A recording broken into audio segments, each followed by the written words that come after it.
Hello, I'm talking to Chris Lewis, who's founder of Lewis Insights.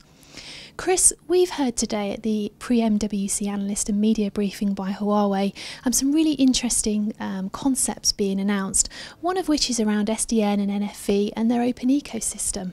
So what's your perspective and sort of key takeaways today on Huawei's SDN and NFV strategies?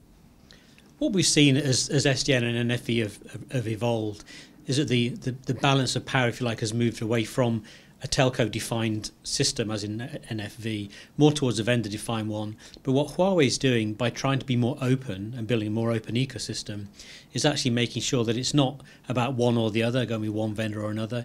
It's about making sure that the right pieces come together in an open architecture that gives you the management platform, which then can build the services that we need for the future of the telecom industry. And how do you think this open ecosystem structure is going to work and function for the industry? In order for any ecosystem to work, there's got to be something in it for the partners in the ecosystem.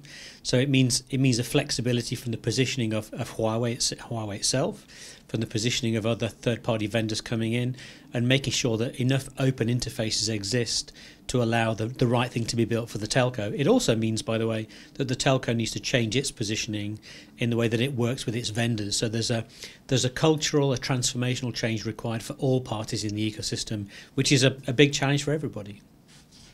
Okay, and what do you see are some of those challenges for some of the large-scale deployments of SDN and NFV for Huawei?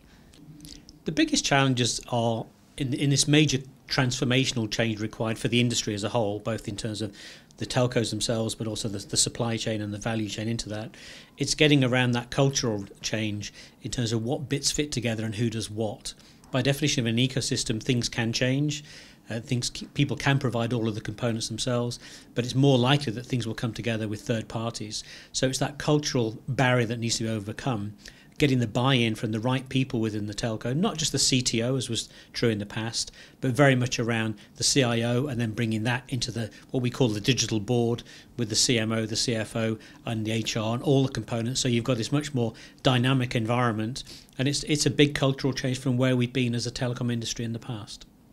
Okay, well, thanks for sharing your views with us today, Chris. Pleasure.